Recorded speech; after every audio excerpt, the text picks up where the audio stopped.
नमस्कार. नंदकिशोर एज्युकेशनल या यूट्यूब चॅनलमध्ये मी आपलं सहर्ष स्वागत करत आहे. आजच्या व्हिडिओमध्ये आता बऱ्याच दिवसानंतर मी ग्रामर विषयीचा व्हिडिओ टाकत आहे. मध्ये आपण काही आध्यात्मिक व्हिडिओ म्हणजे लक्ष्मी व्रत महात्म्य वगैरे बघितलं.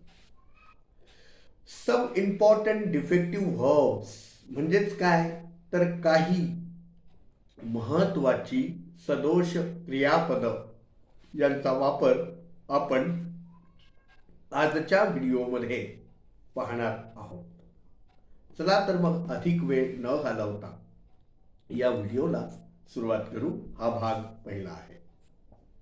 आता आपण सर्वप्रथम मे या क्रियापदाचा वापर बघणार आहोत. आता डिफेक्टिव्ह वर्ब म्हणजे काय तर ज्या क्रियापदाचे 3 काळ बनत नाहीत. म्हणजे बघा 3 काळ बनत नाहीत म्हणण्यापेक्षा ज्या क्रियापदाचं आपण क्रियापदाचे रूप पाहतो गो, वेंट, गॉन, गोईंग अशी 4 म्हणजे प्रेझेंट, पास्ट, पास्ट पार्टिसिपल आणि प्रेझेंट पार्टिसिपल.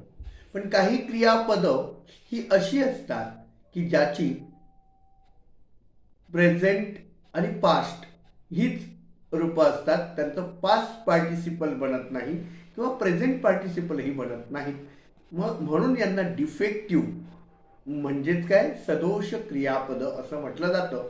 आणि त्याचा वापर कसा होतो वाक्यांमध्ये किंवा ती कशी वापरतात त्याची काही एक्झाम्पल्स उदाहरणे मी आपल्यासमोर प्रस्तुत करत आहे. त्यापैकी मे या क्रियापदाचा वापर आता आपण पाहणार आहोत.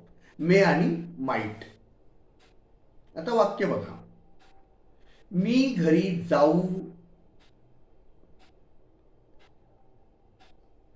जाऊ शकतो का. आता हे आज्ञार्थी वाक्य आहे. मी घरी जाऊ शकतो का. आता याचं इंग्लिश कसं होणार तर मे आय गो होम. मी घरी जाऊ शकतो का. मे आय गो होम. म्हणजे काय केलं या वाक्यातून तर या वाक्यातून परमिशन घेतली आहे, आज्ञा घेतलेली आहे. ईश्वर कृपेने तुझी जीवनामध्ये खूप प्रगती हो, तुझी भरभराट हो. ईश्वर करो तुझी जीवनामध्ये खूप उन्नती हो, प्रगती हो, भरभराट हो अशा अर्थाचं वाक्य आहे. मग ह्याच्यामध्ये काय केलंय आता हो म्हटल्यानंतर एक इच्छा प्रकट केलेली आहे.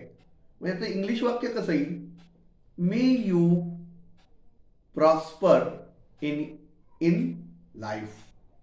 यातून काय केलं विश म्हणजे इच्छा दर्शवली. तो खूप मेहनत करतो कारण तो खूप मेहनत करतो की तो पास व्हावा म्हणून. आता तो खूप परिश्रम करतो किंवा तो खूप हार्डवर्क करतो, मेहनत करतो. का करतो कारण तो त्याला परीक्षेत यश मिळावं म्हणून. मग हे वाक्य इंग्लिशमध्ये कसं येईल तर ही वर्क्स हार्ड. तू खूप मेहनत करतो म्हटल्यानंतर he works hard that he may pass की तो भविष्यात पास व्हावा. आता ह्या वाक्यातून काय केलंय तर याच्यामध्ये काहीतरी उद्देश दाखवलाय, पर्पज उद्देश दाखवलेला आहे. पुढचं वाक्य बघा. राम काल घरी पोहोचलेला असेल. आता ह्या वाक्यातून शक्यता व्यक्त केलेली आहे. राम काल घरी गेलेला असेल म्हणजे शक्यता व्यक्त केली आहे.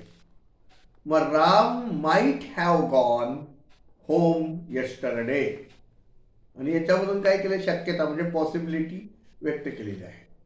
आता इम्पॉर्टंट पॉइंट 1 मे चा वापर वर्तमान काळामध्ये आणि माइट या क्रियापदाचा वापर किंवा याचा वापर पास्ट टेन्स मध्ये होतो म्हणजे साध्या भूतकाळामध्ये होतो.